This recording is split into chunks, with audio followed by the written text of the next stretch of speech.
안녕하십니까. 건강의 법칙입니다. 우리 몸 중에서 이 코가 답답하면 정말 불편합니다. 네, 일단 코가 막히면 숨쉬기가 좀 불편하고 계속해서 킁킁거리게 되죠. 맞습니다. 어떤 질환인지 오늘 감 잡으셨습니까? 자, 겨울철 감기만큼이나 잘 걸리는 축농증에 관한 이야기 준비했습니다. 네, 특히 어린아이나 학생들이 많이 걸린다고 하는데 네. 또 한 번 걸리면 고생을 합니다. 네. 자, 오늘 이 시간 코 속을 괴롭히는 축농증에 관한 건강의 법칙 알려드리겠습니다. 답답한 코 속을 시원하게 해드리겠습니다.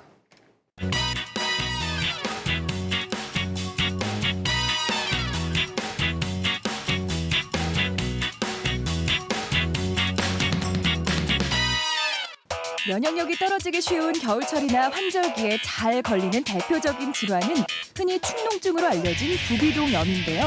이 같은 축농증은 감기 합병증으로 나타나는 경우가 많으며 비염 환자의 경우에도 약 70% 정도가 축농증을 앓게 되죠. 특히 감기에 걸리기 쉬운 어린아이들은 축농증을 조심해야 하는데요.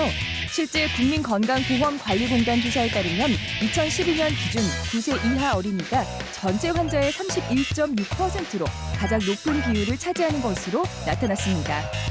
자라는 아이들의 집중력까지 떨어뜨리는 축농증. 코막힘이 심한 축농증의 증상과 생활 속 예방법에 대해 잠시 후에 자세하게 알아보겠습니다.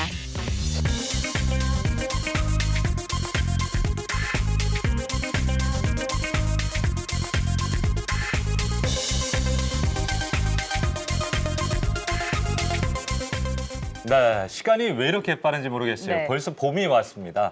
환절기인데요. 감기 걸리기 참 쉬운 때죠. 네, 감기가 만병의 근원인데 이 낫겠거니하고 그대로 뒀다가는 네. 이 축농증으로 병이 더 커질 수 있다고 합니다. 맞습니다. 자, 축농증으로 고생하지 않으려면 어떻게 해야 하는지 전문가 두 분 모시고 알아보겠습니다. 네. 이비인후과 전문의 안건영 선생님, 건강의 법칙 주치의 김문찬 교수님 모셨습니다. 어서 오십시오. 안녕하세요. 네, 안녕하십니까. 자, 교수님 앞서 어린이들이 축농증에 잘 걸린다 그랬는데 아무래도 아이들이 감기에 잘 걸리니까 그런 것 같습니다. 그렇죠. 감기가 잘 걸리고 또 감기에 걸려도 성인하고 달라서 이 어린이들은 이제 코 부비동하고 코 이제 이 비강하고 연결되는 그 관이 네. 어른들은 이렇게 미로처럼 꼬불꼬불하고 길어서 오염물질이라든가 있는 게 부비동으로 잘 침투 못하게끔 돼 있는데 어린이들은 짧고 굵고 넓고 하기 때문에 잘 이 감염이 위험이 쉬운 구조로 되어 있죠. 아마 그런 것들이 복합적으로 작용하지 않나 싶네요. 아이들이 참 조심해야겠습니다. 축농증 하면 정말 많이 들어봤는데 사실 코 어디에 생기는지는 잘 모르겠어요. 어디에 생기는 겁니까? 예, 우리가 그 얼굴을 이렇게 보면 예. 안이 꽉 차 있을 것 같지만 사실은 이 이마 쪽 안쪽이라든지 이 눈하고 눈하고 사이 안쪽 그리고 이 볼에 있는 이 안쪽이나 이런 부위에 면목 부위에 쉽게 뻥 뚫린 빈 동굴이 있습니다. 예. 그 빈 동굴은 정상적으로는 이제 우리가 숨쉬는 공기의 일부분이 그 동굴도 이렇게 돌아 나오는 거죠. 우리 산속에 어떤 동굴이 있으면 겉에서 볼 때는 안 보이지만 예. 조그만 입구가 있고 그 입구를 통해서 공기가 들락날락 하고 있는 것처럼 이 얼굴 안쪽에도 여러 군데 그런 빈 동굴이 있거든요. 그런 그 빈 동굴을 우리가 이제 부비동이라고 하고 예. 보통 그런 부위에 염증이 생기는 경우를 보통 우리가 축농증이라고 표현을 많이 합니다. 네, 축농증이 생기는 가장 큰 원인을 감기라고 할 수 있는 건가요?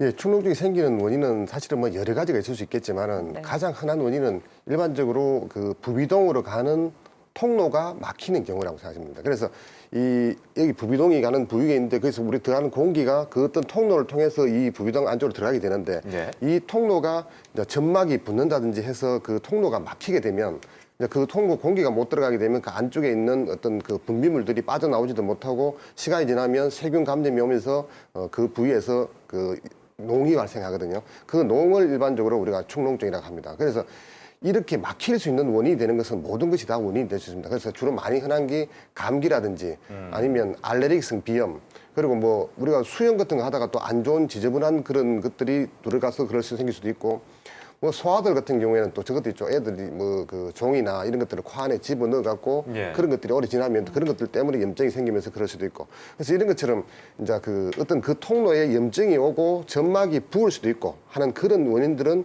전부 다 축농증이 생기는 원인이라고 생각하시면 됩니다. 예. 아이들 같은 경우에는 뭐 축농증 말고도 감기에 걸렸을 때 조심해야 할 질환들이 참 많은 것 같아요. 중이염 있잖아요, 중이염. 예. 중이염도 잘 오죠.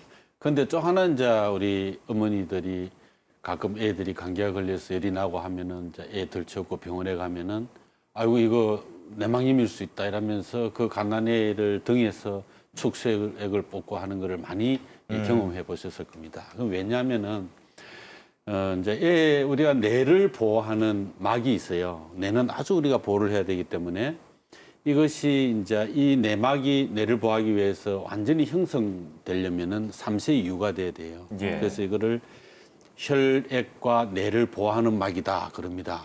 근데 3세 이전에는 이게 아주 미숙하기 때문에 우리가 이제 코감기가 왔다, 감기가 왔다 하더라도 바이러스가 됐든 세균이 됐든 이 막을 통해서 뇌로 침투하기 아하. 쉬운 거예요. 그래서 내막염이 잘 옵니다. 감기 끝에. 예. 그래서 이제 애들을 축소액을 뽑아서 내막이 온나 안 온나 하기도 하고 그러죠. 그래서 이제 애들 감기, 뭐 축농증, 편도염 다 올 수도 있겠지만은 내막염 이거 아주 위중하면서도 비교적 흔한 질환입니다. 예. 네, 알겠습니다. 실제로 축농증의 증상을 보면요, 감기 증상이랑 좀 비슷한 것 같더라고요. 그 축농증 증상도 쉽게 보면 이제 좀 다양하게 나타날 수 있거든요. 근데 크게 이제 두 가지로 나눠줘야 돼요. 그러니까 급성 축농증이라는 게 있고 만성 축농증이라는 게 있습니다. 일반적으로 우리가 보통 말을 하는 거는 이제 만성 축농증의 형태를 보통 말을 하는 것이고, 이제 가끔가다 급성 축농증이라는 것 같은 경우는 뭐냐면 또 감기 몸살처럼, 예를 들어서 이런 농이 생기는 그 부비동 부위에 농이 차고 나서 농이 잘 못 빠져나오면, 그게 통로가 좀 심하게 부어서 못 빠져나오고 이러면 농의 압력이 생기죠. 네. 농의 압력이 생기면 그게 사실 동통이 생기는 원인이거든요. 그래서 이 눈도 아프고 머리도 아프고 팔다리 삭신이 있고, 우리 감기 몸살처럼 팔다리 삭신이 쑤시고 아프고, 고개를 이렇게 숙이면 또 이 눈이 확 쏟아질 것 같은 그런 느낌이 온다든지, 예, 예. 치아가 아파서 너무 이뿌리가 너무 아파서 뭐 심한 경우에는 과거에는, 요즘은 좀 많이 알려드라지만 과거에는 그것 때문에 발치를 하고 오는 경우도 있습니다. 그러니까 이가 너무 아프니까 이에 문제가 있다는 거죠. 이제 이런저런 치료를 해봐도 안 되면 발치를 해올 정도로 그 정도로 심한 치통도 생길 수 있고, 이런 급성 축농증 형태가 있고요. 그거는 보통 감기 몸살하고 사실은 증상이 구별이 잘 안 됩니다. 그래서 좀 신경 써서 하셔야 되고, 그거 말고 이제 그게 좀 오래돼서 시간이 지나서 생긴 이제 만성 부비동염, 물론 꼭 급성에서 만성으로 넘어가는 건 아닙니다. 그냥 자연스럽게 만성으로 넘는 경우가 많기 때문에 만성 부비동염, 이걸 보통 우리가 말하는 축농증이라고 하는데, 이런 축농증일 경우에는 보통 막 크게 증상이 심하지 않고 약간 누른 코가 나온다, 그러면 코가 약간 막힌다, 그리고 그 누른 코가 목 뒤로 넘어가면서 약간 글글글하는 기침 가래라든지, 그 가래가 낀다고 자꾸 이런 거 하면서 목소리가 자꾸 변하죠. 네. 그래서 제일 안 좋은 게, 보통 우리가 이제 목을 많이 사용하시는 이런 분들이 자꾸 이런 거 자꾸 하면서 목이 자꾸 쉰다고 병원 오시는 분들도 많거든요. 예. 그래서 그런 것처럼 이런 만성 축농증의 증상이 그렇게 막 뚜렷하게 확 나타나는 것보다는 그냥 약간 누른 코가 나오고 코가 막히고 글글하게 기침 가래하는 그 정도가 일반적인 축농증의 증상이라고 생각합니다. 예. 이 감기나 알레르기, 비염이나 축농증 이렇게 봤을 때 대부분 증상을 보면 뭐 콧물이라든지 코막힘이 좀 심하거든요. 네. 근데 이 증상들이 그래도 조금씩 좀 차이가 있을 것 같아요. 예, 쉽게 구분을 하자면, 우리가 코 안쪽에 있는 점막, 우리가 코 안에 보통 뭐 들여다보는지 하면 안쪽에 있는 점막들, 이런 점막에 염증이 생긴 경우를 일반적으로 비염이라고 표현을 하고요. 그것도 급성 비염은 우리 일반적으로 감기고, 알레르기성 비염, 뭐 혈관 운동성 비염, 종류가 여러 가지 있는데, 그런 비염들은 대부분 다 코 안에 있는 점막에 염증이 있는 거라고 생각하시면 되고요. 그 점막의 염증이 조금 오래 지속되면은 그 부비동 쪽에 부비동 쪽에 염증이 와서 농이 차는 경우가 있거든요. 그런 경우에는 보통 분비물 색깔이 좀 그 누렇게 변하면서 탁해지고 하는, 그렇게 누른 콧물이 나올 때, 특히 누른 가래가 나올 때 주로 그 축농증이라고 생각하시면 됩니다. 예. 자, 그럼 지금부터요, 시민 여러분과 함께 건강의 법칙을 알아보는 알쏭달쏭 건강 상식으로 넘어가 보겠습니다. 네. 자, 오늘 축농증에 관한 질문들인데 첫 번째 궁금증은 뭔가요? 네, 코를 좀 세게 풀면 축농증에 걸리기 쉽다입니다. 네, 코 정말 세게 풀죠, 우리나라 네. 분들. 뭐 백고동 소리처럼 네, 크게 푸시는 어르신들이 분들은 좀 크게. 그렇습니다. 자, 궁금합니다. 먼저 시민들의 생각부터 들어보겠습니다. 우리 어린 학생인데 코 뭐 축농증이나 뭐 이런 게 있을까나? 네, 축농증 조금 있어서 네. 코가 막혀서 네. 공부에 집중이 잘 안 돼요. 한참 공부해야 될 나이인데 언제부터 그러면 앓게 된 거예요? 1년 전부터 계속 병원에서 치료를 받고 있었어요. 지금도 봤더니 세상에 약봉지를 들고 있어요. 아이고 우리 아직도 학생인데 되게 많이 힘들겠다, 그쵸? 네. 언제가 가장 힘드세요? 코가 막혀서 입으로만 쑤시니까 잠을 잘 못 자요. 코를 세게 풀면 축농증에 걸리기 쉽다. 맞으면 O, 틀리면 X. X. 코 세게 풀어도 괜찮은데 이게 체질 영향인 것 같아요. 코를 세게 풀면 축농증에 걸리기 쉽다. 맞으면 O, 틀리면 X. 하나, 둘, 셋. O. 그냥 코를 세게 풀면 네. 이게 코에 무리가 있지 싶어서 상처가 나고 이러니까 좀 축농증이 심해지지 않을까. 하나, 둘, 셋. X. 코 점막에 네. 세게 푼다고 해서 네. 좀 사할 것 같긴 한데 그래도 그렇게 심하게 충동증에 걸릴 것 같진 않은데. 우리 여성분 코가 참 예쁘신데 네. 코 건강은 좀 어떠세요? 괜찮으세요? 아니 코 건강 별로 안 좋아요. 어떤 식으로? 비염이 심해가지고 네. 아. 코가 막혀서 잘 때 잠 못 잘 때도 있고요. 네. 그리고 콧물이 많이 나오다 보니까 일상생활에 불편함이 좀 많았어요. 어떤 점들이 불편하셨어요? 가장. 우선은 재채기도 많이 나오기도 하고 네. 우선 콧물 양이 좀 많아지다 보니까 말할 때도 목소리가 많이 변하기도 하고 네, 그런 게 생활이 좀 불편했어요.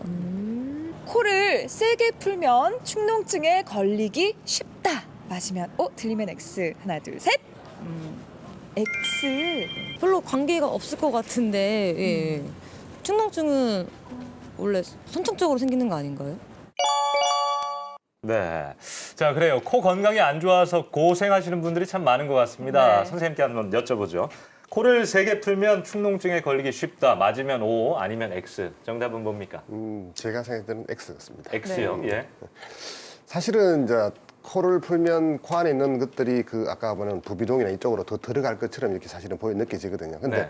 사실은 들어가는 것이 아니고 코 안에 있는 좁은 통로들이 많이 있는데 그 통로로 코를 세게 풀면 공기가 빠르게 지나다니거든요. 세게 풀면 빠르게 싹싹 지나다니면 우리가 그 양력이라는 게 있잖아요. 그것처럼 그 공기가 빠르게 지나가면 그 부위에 압력이 떨어지면서 압력이 떨어지면 오히려 주위에 있는 공기를 빨아들여서 지저분한 것들을 빨아들여 갖고 뒤로 넘기거나 앞으로 나오게 되거든요.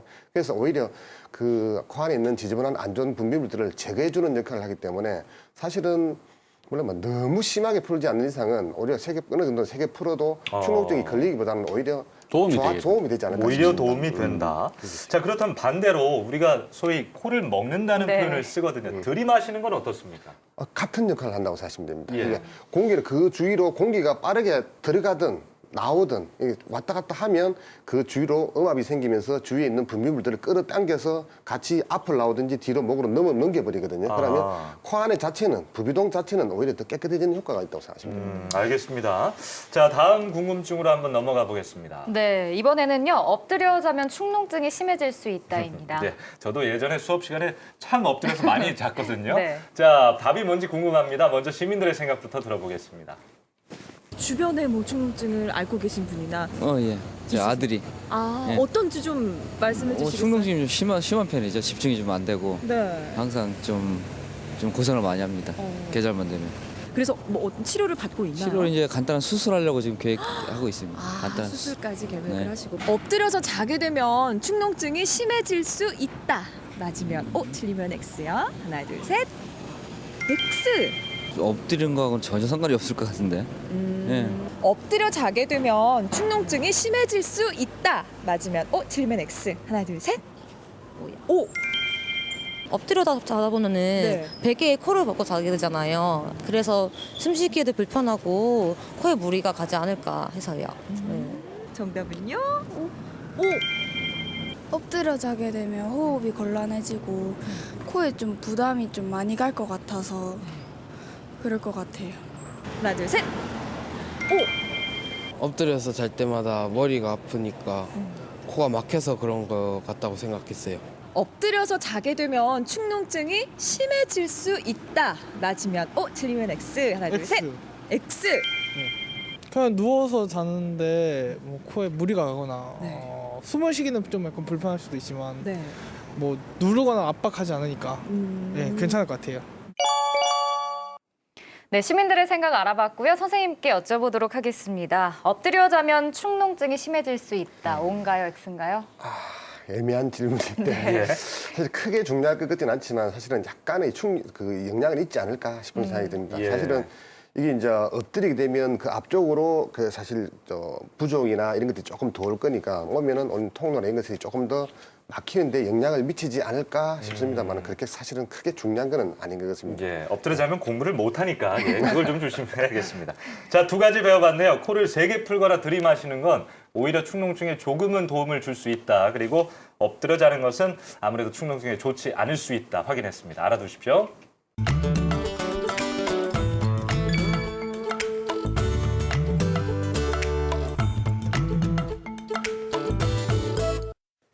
네, 오늘 축농증에 관해서 알아보고 있는데요. 네. 지금부터는 어떻게 하면 축농증에서 탈출할 수 있는지 알아보겠습니다.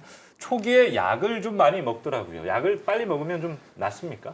네, 그 보통 우리가 축농증이라면 보통 수술하는 병이라고 많이 생각하고 있지만 실제로는 수술하는 것이 아니고 약만 먹어도 거의 대부분 쉽게 말로 표현하기 그렇지만 거의 99% 이상은 잘 낫는다고 생각하시면 됩니다. 그래서 보통 이제 아무리 그래도 사실은 이제 다른 사람들이 말하기를 보통 뭐 항생제가 들어가고 이러면 안 좋다고 해서도 그래도 이 부비동염, 이 축농증은 세균 감염이기 때문에 제일 주 치료약이 항생제가 되겠고요. 항생제가 적절한 항생제가 잘 듣기만 하면 사실은 금방 낫는 병이라고 생각하시면 되고 거기에다가 추가적으로 이제 점막의 부종을 가라앉혀주는 약이라든지 어떤 끈적끈적한 분비물들을 좀 더 묽게 녹여주는 약이라든지 이런 것들을 같이 사용해주면 훨씬 더 빨리 효과를 볼 수가 있습니다. 알겠습니다.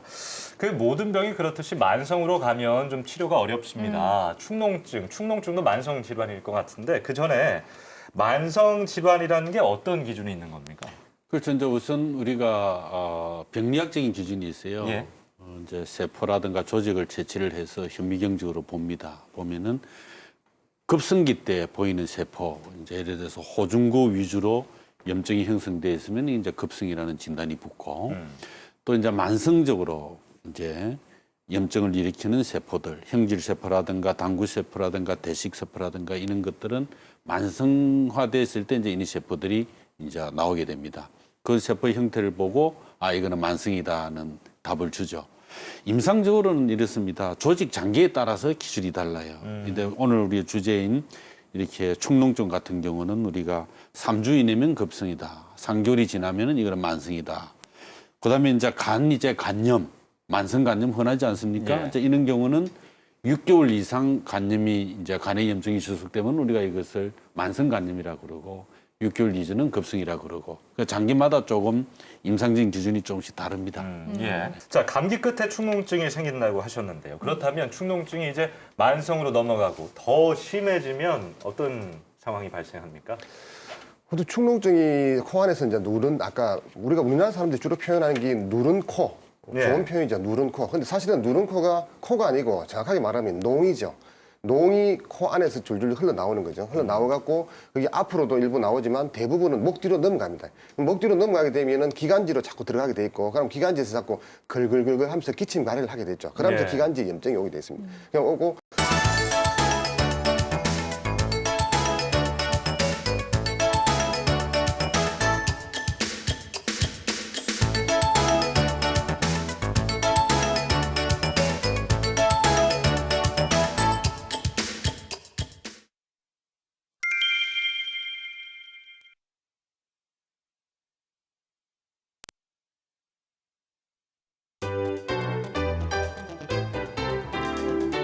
안녕하십니까. 건강의 법칙입니다. 우리 몸 중에서 이 코가 답답하면 정말 불편합니다. 네, 일단 예. 코가 막히면 숨쉬기가 좀 불편하고 계속해서 킁킁거리게 되죠. 맞습니다. 어떤 질환인지 오늘 감 잡으셨습니까?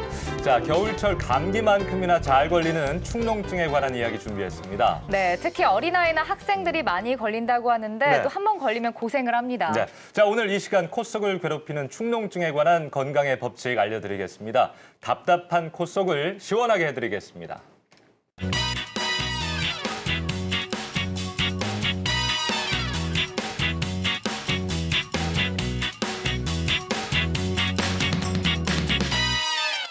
면역력이 떨어지기 쉬운 겨울철이나 환절기에 잘 걸리는 대표적인 질환은 흔히 축농증으로 알려진 부비동염인데요.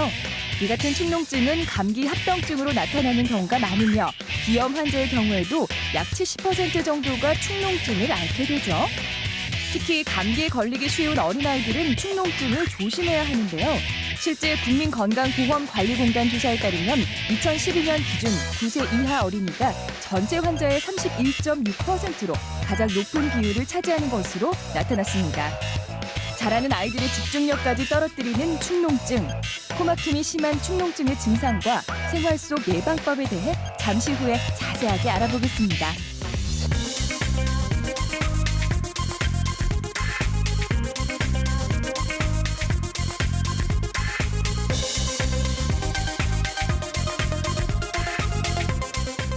네, 시간이 왜 이렇게 빠른지 모르겠어요. 네. 벌써 봄이 왔습니다. 환절기인데요. 감기 걸리기 참 쉬운 때죠. 네, 감기가 만병의 근원인데 이 낫겠거니하고 그대로 뒀다가는 네. 이 축농증으로 병이 더 커질 수 있다고 합니다. 맞습니다. 자, 축농증으로 고생하지 않으려면 어떻게 해야 하는지 전문가 두 분 모시고 알아보겠습니다. 네. 이비인후과 전문의 안건영 선생님, 건강의 법칙 주치 김문찬 교수님 모셨습니다. 어서 오십시오. 안녕하세요. 예, 안녕하십니까. 자, 교수님 앞서 어린이들이 축농증에 잘 걸린다 그랬는데 아무래도 아이들이 감기에 잘 걸리니까 그런 것 같습니다. 그렇죠. 감기가 잘 걸리고 또 감기에 걸려도 성인하고 달라서 이 어린이들은 이제 코 부비동하고 코 이제 이 비강하고 연결되는 그 관이 네. 어른들은 이렇게 미로처럼 꼬불꼬불하고 길어서 오염물질이라든가 있는 게 부비동으로 잘 침투 못하게끔 돼 있는데 어린이들은 짧고 굵고 넓고 하기 때문에 잘 이 감염이 위험이 쉬운 구조로 되어 있죠. 아마 그런 것들이 복합적으로 작용하지 않나 싶네요. 아이들이 참 조심해야겠습니다. 축농증 하면 정말 많이 들어봤는데 사실 코 어디에 생기는지는 잘 모르겠어요. 어디에 생기는 겁니까? 예, 우리가 그 얼굴을 이렇게 보면 예. 안이 꽉 차 있을 것 같지만 사실은 이 이마 쪽 안쪽이라든지 이 눈하고 눈하고 사이 안쪽 그리고 이 볼에 있는 이 안쪽이나 이런 부위에 맨목 부위에 쉽게 뻥 뚫린 빈 동굴이 있습니다. 예. 그 빈 동굴은 정상적으로는 이제 우리가 숨쉬는 공기의 일부분이 그 동굴도 이렇게 돌아 나오는 거죠. 우리 산속에 어떤 동굴이 있으면 겉에서 볼 때는 안 보이지만 예. 조그만 입구가 있고 그 입구를 통해서 공기가 들락날락 하고 있는 것처럼 이 얼굴 안쪽에도 여러 군데 그런 빈 동굴이 있거든요. 그런 그 빈 동굴을 우리가 이제 부비동이라고 하고 예. 보통 그런 부위에 염증이 생기는 경우를 보통 우리가 축농증이라고 표현을 많이 합니다. 네, 축농증이 생기는 가장 큰 원인을 감기라고 할 수 있는 건가요?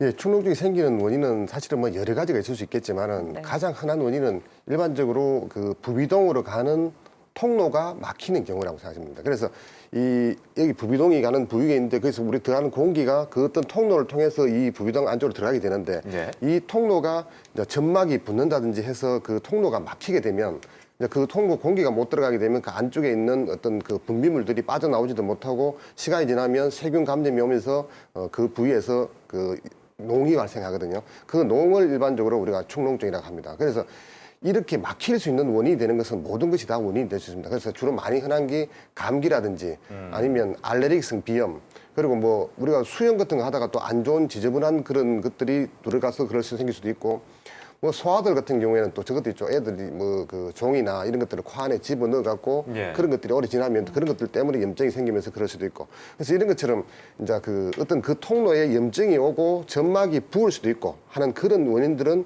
전부 다 축농증이 생기는 원인이라고 생각하시면 됩니다. 예. 아이들 같은 경우에는 뭐 축농증 말고도 감기에 걸렸을 때 조심해야 할 질환들이 참 많은 것 같아요. 중이염 있잖아요, 중이염. 예. 중이염도 잘 오죠. 근데 또 하나 이제 우리 어머니들이 가끔 애들이 감기가 걸려서 열이 나고 하면은 이제 애 들쳐고 병원에 가면은 아이고 이거 내막염일 수 있다 이러면서 그 갓난애를 등에서 축소액을 뽑고 하는 거를 많이 경험해 보셨을 겁니다. 그럼 왜냐하면은 이제 우리가 뇌를 보호하는 막이 있어요. 뇌는 아주 우리가 보호를 해야 되기 때문에 이것이 이제 이 내막이 뇌를 보호하기 위해서 완전히 형성되려면은 3세 이후가 돼야 돼요. 예. 그래서 이거를 혈액과 뇌를 보호하는 막이다 그럽니다.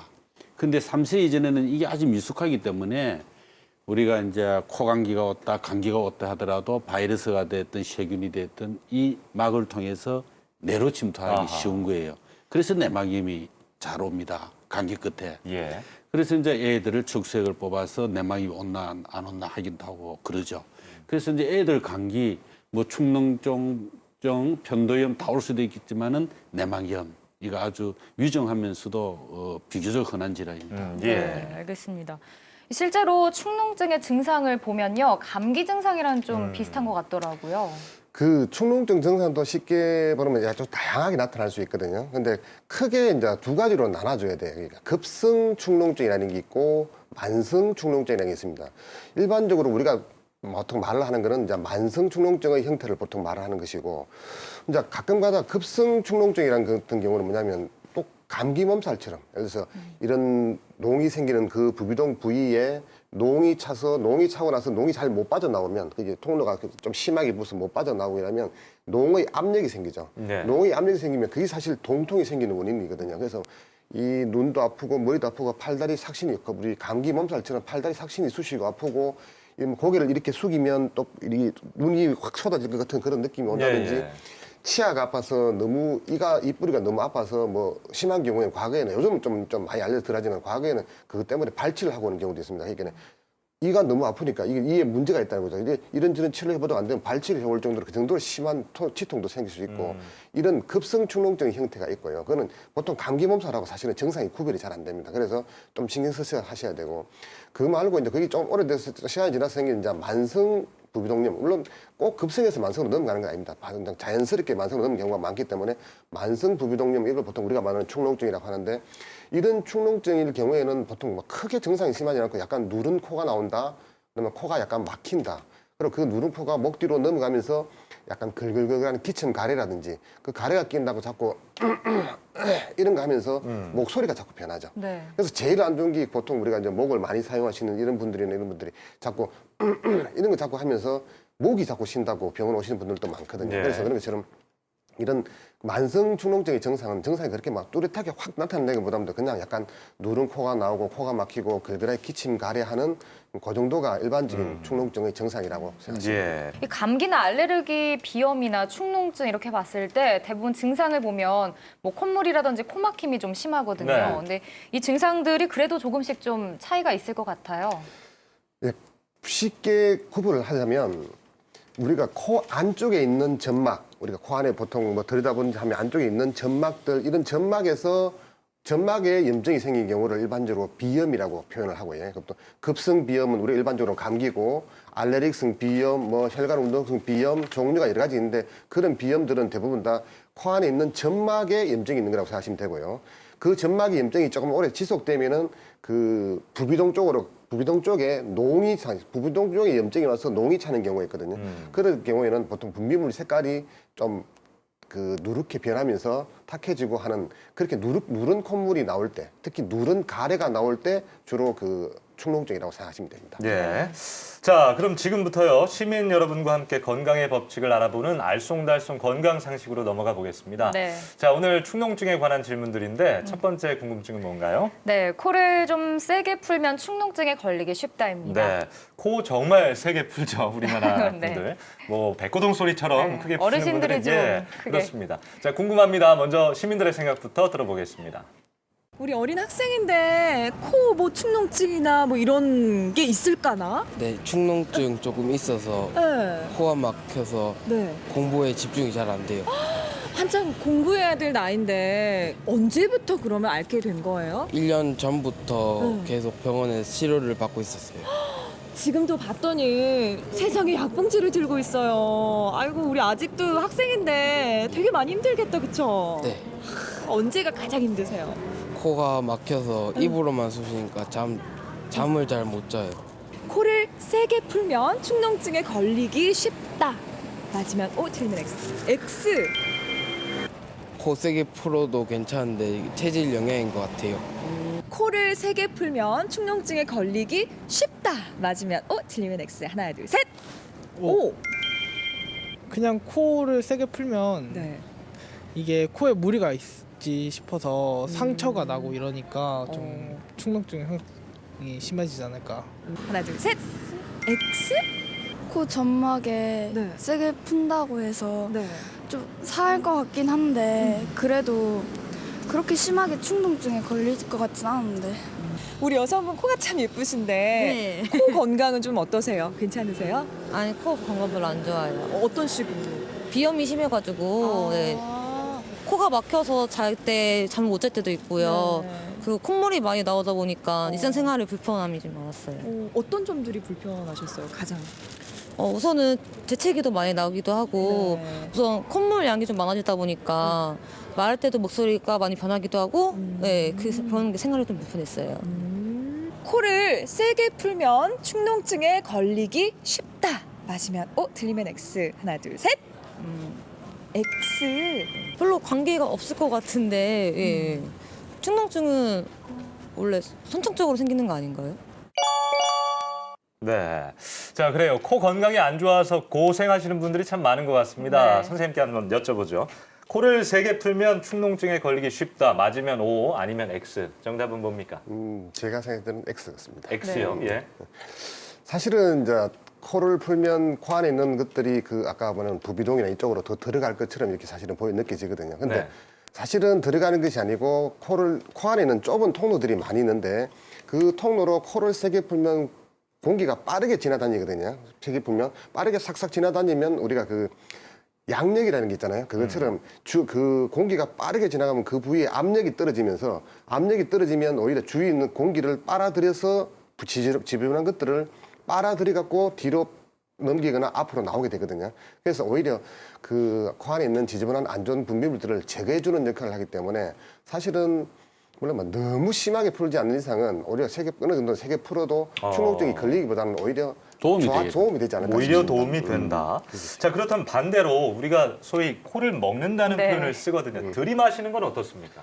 같은 역할을 한다고 생각하시면 됩니다. 예. 이게 공기를 그 주위로 공기가 빠르게 들어가든 나오든 이게 왔다 갔다 하면 그 주위로 음압이 생기면서 주위에 있는 분비물들을 끌어당겨서 같이 앞을 나오든지 뒤로 목으로 넘겨버리거든요. 그러면 코 안에 자체는 부비동 자체는 오히려 더 깨끗해지는 효과가 있다고 생각하시면 됩니다. 알겠습니다.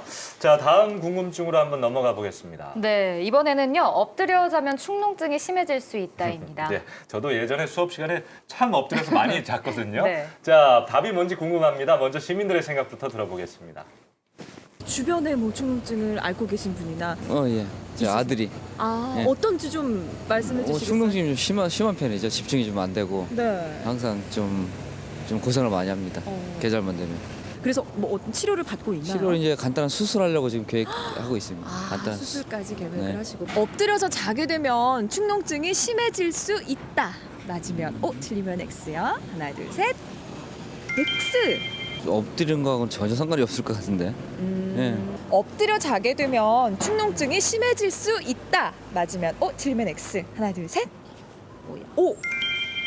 엎드려 자다 보면은 네. 베개에 코를 벗고 자게 되잖아요. 그래서 숨쉬기에도 불편하고 코에 무리가 가지 않을까 해서요. 네. 정답은요? O. 엎드려 자게 되면 호흡이 곤란해지고 코에 좀 부담이 좀 많이 갈 것 같아서 그럴 것 같아요. 하나, 둘, 셋. 엎드려서 잘 때마다 머리가 아프니까 코가 막혀서 그런 거 같다고 생각했어요. 엎드려서 자게 되면 축농증이 심해질 수 있다. 맞으면 O, 틀리면 X. 하나, 둘, 셋. X. 그냥 누워서 자는데 뭐 코에 무리가 가거나 네. 숨을 쉬기는 좀 약간 불편할 수도 있지만 네. 뭐 누르거나 압박하지 않으니까 네, 괜찮을 것 같아요. 네, 시민들의 생각 알아봤고요. 선생님께 여쭤보도록 하겠습니다. 엎드려 자면 축농증이 심해질 수 있다. O인가요, X인가요? 애매한 질문인데 사실 크게 중요할 것 같지는 않지만 사실은 약간의 영향은 있지 않을까 싶은 생각이 듭니다. 예. 사실은 이게 이제 엎드리게 되면 그 앞쪽으로 그 사실 부종이나 이런 것들이 조금 더 올 거니까 오면은 통로나 이런 것들이 조금 더 막히는데 영향을 미치지 않을까 싶습니다만 그렇게 사실은 크게 중요한 건 아닌 것 같습니다. 예, 엎드려 자면 공부를 못 하니까 예, 그걸 좀 조심해야겠습니다. 자, 두 가지 배워봤네요. 코를 세게 풀거나 들이마시는 건 오히려 축농증에 조금은 도움을 줄 수 있다. 그리고 엎드려 자는 것은 아무래도 축농증에 좋지 않을 수 있다. 확인했습니다. 알아두십시오.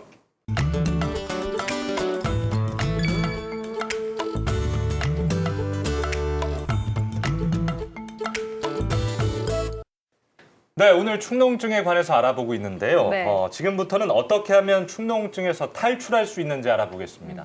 초기에 약을 좀 많이 먹더라고요. 약을 빨리 먹으면 좀 낫습니까? 네, 그 보통 우리가 축농증이라면 보통 수술하는 병이라고 많이 생각하고 있지만 실제로는 수술하는 것이 아니고 약만 먹어도 거의 대부분 쉽게 말로 표현하기 그렇지만 거의 99% 이상은 잘 낫는다고 생각하시면 됩니다. 그래서 보통 이제 아무리 그래도 사실은 이제 다른 사람들이 말하기를 보통 뭐 항생제가 들어가고 이러면 안 좋다고 해서도 그래도 이 부비동염, 이 축농증은 세균 감염이기 때문에 제일 주 치료약이 항생제가 되겠고요. 항생제가 적절한 항생제가 잘 듣기만 하면 사실은 금방 낫는 병이라고 생각하시면 되고 거기에다가 추가적으로 이제 점막의 부종을 가라앉혀주는 약이라든지 어떤 끈적끈적한 분비물들을 좀 더 묽게 녹여주는 약이라든지 이런 것들을 같이 사용해주면 훨씬 더 빨리 효과를 볼 수가 있습니다. 알겠습니다. 그 모든 병이 그렇듯이 만성으로 가면 좀 치료가 어렵습니다. 축농증도 만성 질환일 것 같은데 그 전에 만성 질환이라는 게 어떤 기준이 있는 겁니까? 그렇죠. 이제 우선 우리가 병리학적인 기준이 있어요. 예. 이제 세포라든가 조직을 채취를 해서 현미경적으로 봅니다. 보면은 급성기 때 보이는 세포, 이제 예를 들어서 호중구 위주로 염증이 형성돼 있으면 이제 급성이라는 진단이 붙고 또 이제 만성적으로 이제 염증을 일으키는 세포들, 형질세포라든가 당구세포라든가 대식세포라든가 이런 것들은 만성화됐을 때 이제 이 세포들이 이제 나오게 됩니다. 그 세포의 형태를 보고 이거는 만성이다는 답을 주죠. 임상적으로는 이렇습니다. 조직 장기에 따라서 기준이 달라요. 근데 오늘 우리 주제인 이렇게 축농증 같은 경우는 우리가 3주 이내면 급성이다. 3개월이 지나면은 이거는 만성이다. 그다음에 이제 간염, 만성 간염 흔하지 않습니까? 예. 이제 이런 경우는 6개월 이상 간염이 이제 간의 염증이 지속되면 우리가 이것을 만성 간염이라고 그러고 6개월 이전은 급성이라고 그러고 장기마다 조금 임상적인 기준이 조금씩 다릅니다. 예. 자, 감기 끝에 축농증이 생긴다고 하셨는데요. 그렇다면 축농증이 이제 만성으로 넘어가고 더 심해지면 어떤 상황이 발생합니까? 근데 축농증이 코 안에서 이제 누른 아까 우리가 우리나라 사람들이 주로 표현하는 게 누른 코. 네. 좋은 표현이죠. 누른 코. 근데 사실은 누른 코가 아니고 정확하게 말하면 농이죠. 농이 코 안에서 줄줄 흘러나오는 거죠. 흘러나와갖고 그게 앞으로도 일부 나오지만 대부분은 목 뒤로 넘어갑니다. 목 뒤로 넘어가게 되면은 기관지로 자꾸 들어가게 돼 있고 그럼 기관지에서 자꾸 걸걸걸걸 하면서 기침 가래를 하게 되죠. 그러면서 네. 기관지에 염증이 오게 돼 있습니다. 그냥 오고 하면 또 뭐 코도 막히고 하면서 열감기나 이런 걸로도 잘 넘어갈 수 있고 요런 일반적인 간단한 그런 합병도 있는 반면에 사실은 중요한 거는 거기서 농이 나오다가 제대로 잘 못 나오고 막혀 있으면 거기서 주위로 농의 압력이 생기죠.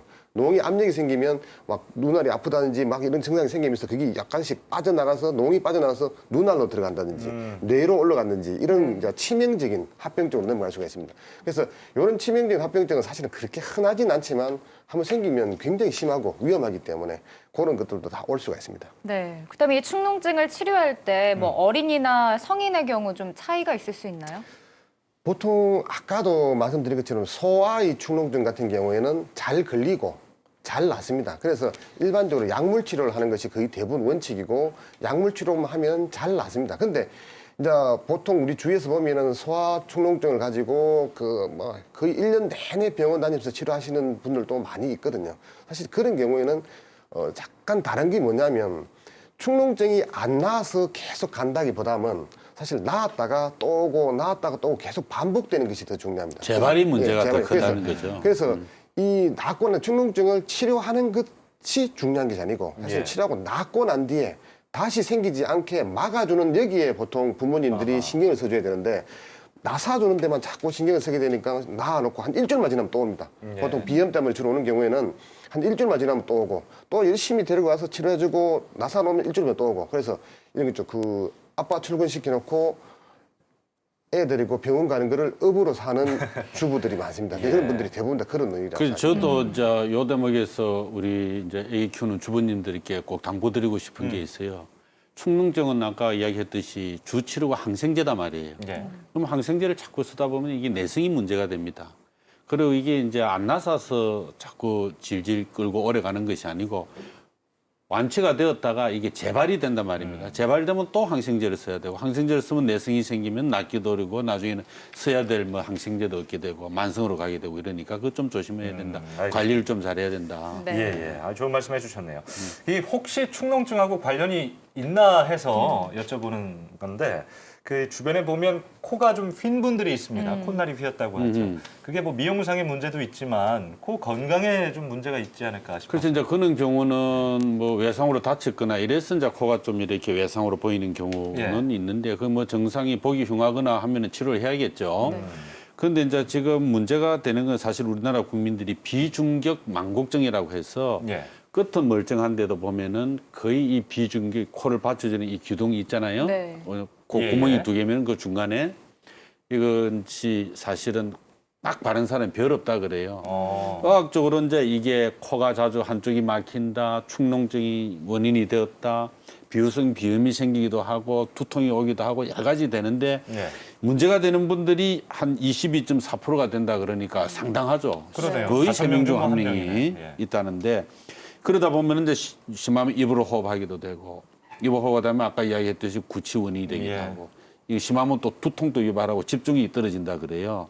이런 경우는 치료를 해야 될 것 같은데. 네. 그러게요. 뭐 이렇게 기둥이 좀 휘어 있다 할 경우에는 뭐 수술이 필요한 건가요? 그렇죠. 보통 이제 봤어. 아까 네. 또 말씀하신 것처럼 뭐 똑바른 사람은 사실은 별로 없고 다 조금씩은 휘어지는 편인데 그 휘어진 정도가 이제 코막힘에 영향을 미칠 정도 같으면 사실은 해주는 게 좋습니다. 그래서 예. 그런 것들 때문에 아까 말씀드린 원래처럼 그 축농증이 충분한 원인도 될 수가 있고 그래서 하는데 보통 뭐 내시경을 넣든지 사진을 찍어보면 이제 보이거든요. 보이는데 그것이 애매한 경우도 물론 있지만 아까 한 20몇 %의 경우는 그것이 생활하는데 어느 정도 불편을 일으킬 정도로 충분히 영향을 미치고 있다. 그래서 그런 경우에는 수술하는 방법은 그렇게 간단하거든요. 그래서 그 제일 어려운 문제가 아까 말씀드린 것처럼 그 코는 이렇게 지붕이 이렇게 있고 가운데 기둥이 이렇게 있습니다. 예. 지붕과 기둥으로 형태로 되어 있는데 보통 이렇게 다친다든지 하면 이렇게 부딪혀서 다치면 지붕이 휘어지면서 기둥도 같이 이렇게 휘어지거든요. 아하. 이렇게 휘어지면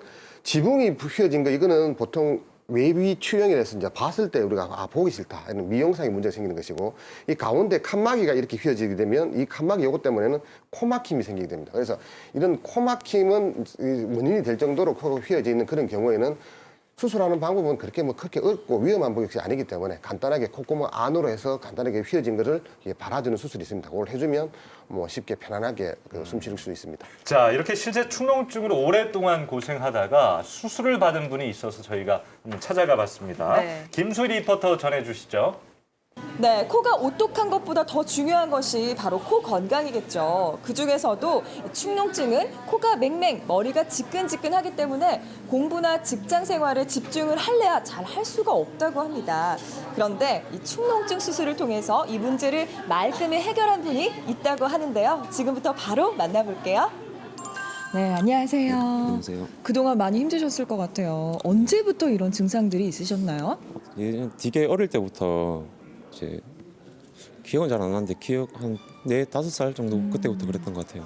그렇다면 증상이 어떠셨나요?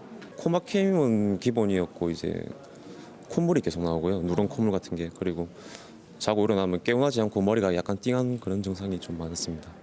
아무래도 일상생활 속에서 불편한 점도 정말 많으셨을 것 같아요. 시도 때도 없이 이제 콧물이 계속 나오고 하니까 이제 코를 또 계속 풀잖아요. 네. 그럼 이제 코를 계속 푸니까 머리도 아프고 코도 아프고 귀도 막 약간 좀 아프고 좀 아무튼 다 많이 불편해요.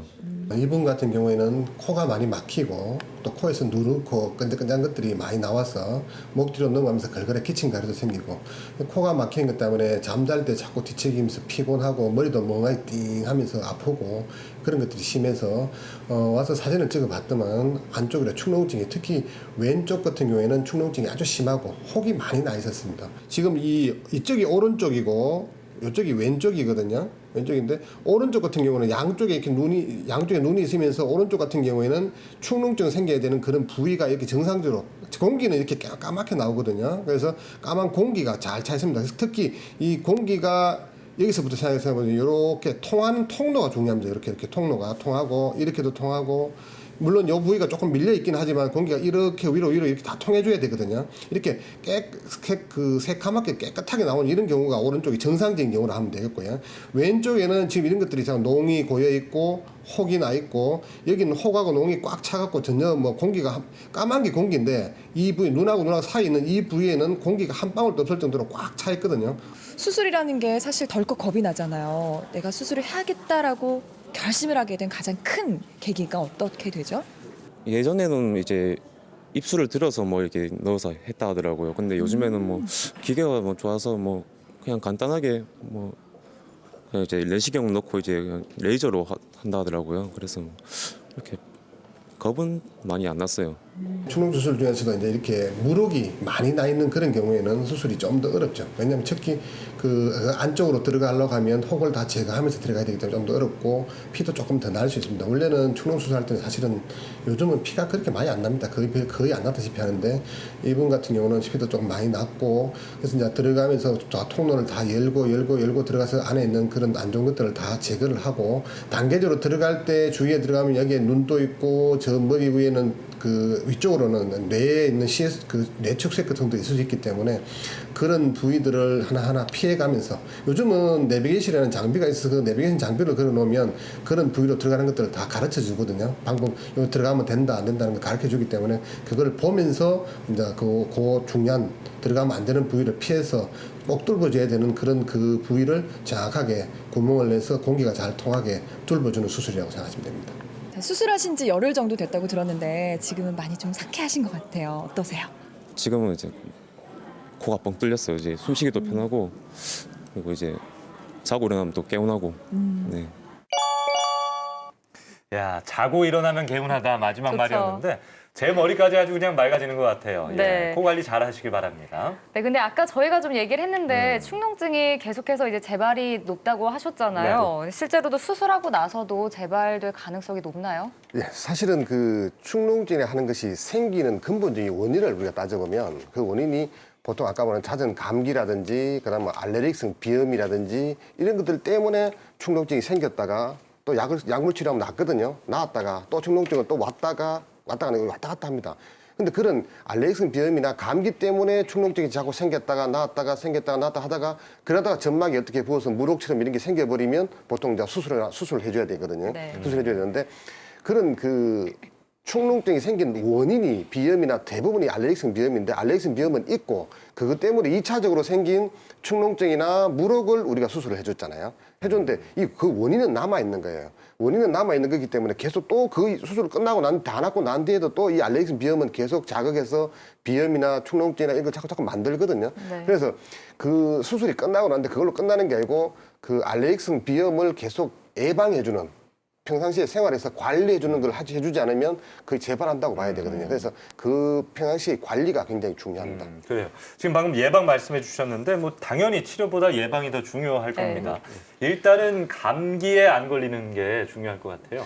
그렇죠. 감기에 안 걸리는 게 제일 중요하고 예. 두 번째는 어쩔 수 없이 알레르기성 비염이 있는 사람들이 그 알레르기성 비염을 잘 조절해 주는 거. 다시 말하면 환경 정리, 뭐 이부자리를 자주 털고 말려준다든지, 안 그러면 진드기가 안 생기게 꽃가루 있는 철에는 꽃가루를 좀 피해 준다든지 뭐 여러 가지 방법들을 써서 알레르기성 비염이 오지 않게 해주는 것이 사실은 제일 중요하다고 생각하시면 되고요. 예. 그리고 그 이외에 나머지 뭐 관리들은 뭐 마스크를 한다든지 해서 이제 보통 비염이나 그런 비염 이런 종류들이 얼굴 쪽으로 바람 쉴 때 굉장히 많이 악화가 잘 되거든요. 그래서 바람 안 쉬게 좀 신경 써주는 것도 굉장히 중요합니다. 예. 네. 그다음에 축농증에 걸렸을 때 좀 습도 조절하는 건 어떨까요?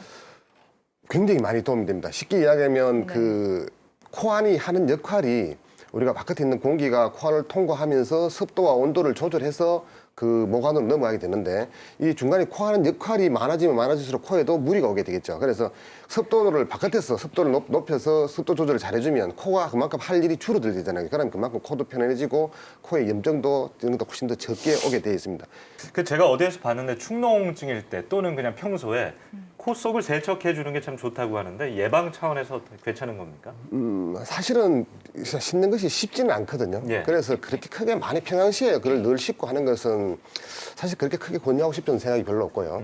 근데 이제 코가 맑은 콧물이 나온다, 재채기 나온다 할 때도 사실은 그렇게 권하고 싶지는 않습니다. 근데 코가 우리가 코를 풀고 이렇게 했을 때 누른 코가 나온다.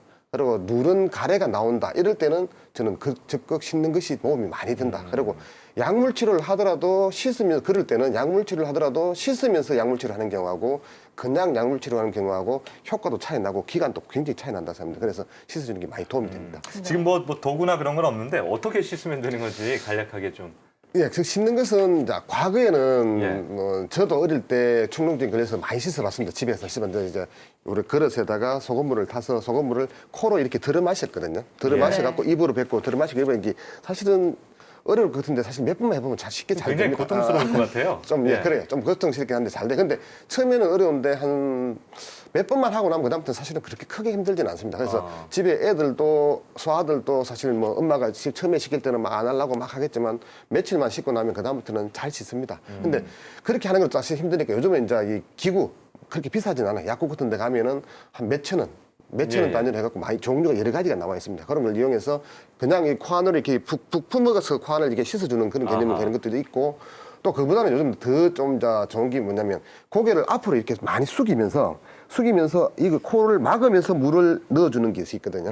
그걸 넣어주면 안쪽에 있는 아까 옆에 있는 부비동 이쪽으로까지 다 물이 들어가기 때문에 그 부비동에 있는 농도 잘 쉽게 나옵니다. 그렇게 그런 여러 가지 방법을 사용해서 씻어주면 특히 평상시에는 안 하더라도 누른 코가 나올 때는 씻어주면 많이 도움이 됩니다. 네. 자, 뭐 2월부터 황사, 미세먼지가 아주 난리였습니다. 이럴 때 좀 더 조심해야 될 것 같은데 교수님 어떻게 보십니까?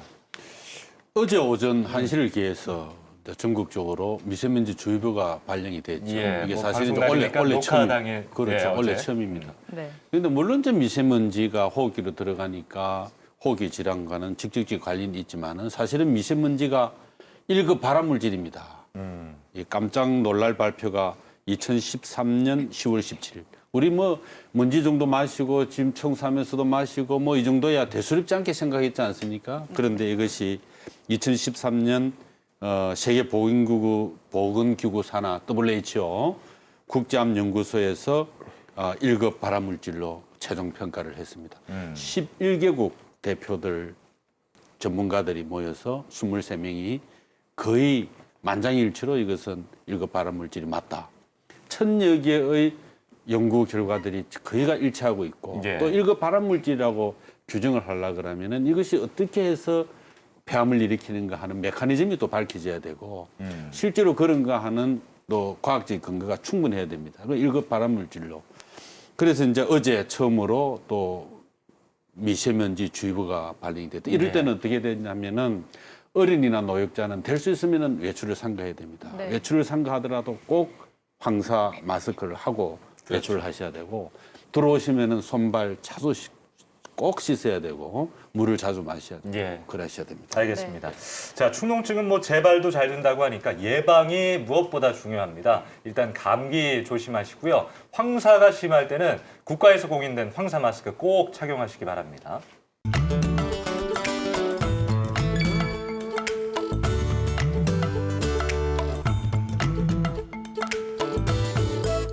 네, 오늘 충농증에 대해서 이야기 나눠봤습니다. 마지막으로 충농증으로 고생하시는 분들에게 한 말씀 해주시죠.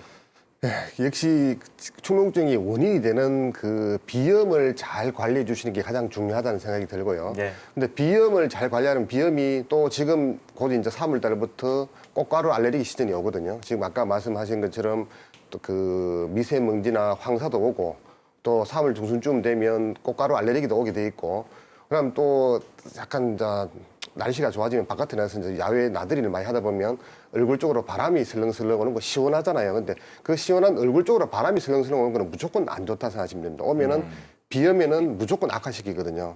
특히 뭐 자연적으로 나오는 바람에도 인공적인 바람도 마찬가지예요. 에어컨 바람, 히터 바람. 따뜻한 바람도 마찬가지입니다. 얼굴 쪽으로 바람이 슬렁슬렁 오면 자꾸 비염이 악화되고 비염이 악화되면 언제든지 충농증으로 넘어갈 수 있기 때문에 항상 아까 그 교수님 말씀하신 것처럼 마스크를 꼭 하면서 나가주시고 바람을 피해주는 게 굉장히 중요하겠습니다. 네, 교수님 뭐 방금 전에 얘기해 주셨듯이 뭐 황사나 요새같이 미세먼지가 좀 심할 때는 외출을 더 주의해야 될 것 같습니다. 그럼요. 그 이제 이 미세먼지가 이제는 1급 발암물질로 밝혀져 있고 하기 때문에 꼭 미세먼지 예보를 이제 봄철이 되면 자주 확인을 하십시오. 자주 확인을 해서 주의보가 떨어졌다 이럴 때는 어린이 노약자는 될 수 있으면 외출을 삼가하는 게 좋고 특히 심장이나 폐질환이 있는 분들은 당연히 삼가하셔야 됩니다. 또 이제 저희 같은 사람이 외출을 하지 않고 어떻게 생활을 하겠습니까? 이럴 때는 앞에도 언급했습니다만 황사 마스크 반드시 마스크에 황사용 마스크라고 써져 있어야 됩니다. 예. 이것이 필터 기능을 하는 100% 막아주는 한국식품안전처에서 인정을 한 마스크입니다. 그 위에 일반 마스크는 40%밖에 막아내지를 못하고 또 일반 마스크에는 뭐 99% 막을 수 있다 뭐 이랬는데 그거 다 믿으시면 안 됩니다. 반드시 황사 마스크를 확인을 하고 그 마스크를 착용을 하셔야 됩니다. 그리고 외출 후에는 손발을 자주 씻는 습관을 가져야 됩니다. 알겠습니다. 자, 오늘 두 분 말씀 감사합니다. 예, 감사합니다. 네, 이제 3월입니다. 환절기 건강 기본은 바로 감기 예방이라는 거 다시 한번 기억할 필요가 있겠네요. 네, 그리고 보통 2월 말에서 3월 중순까지가 황사 농도가 가장 짙다고 하니까요. 네. 외출하실 때 좀 더 신경 쓰셔야겠습니다. 네, 뻔하지만 중요한 얘기 하나 하겠습니다. 감기 조심조심 또 조심하십시오. 다음 주에 뵙겠습니다. 고맙습니다.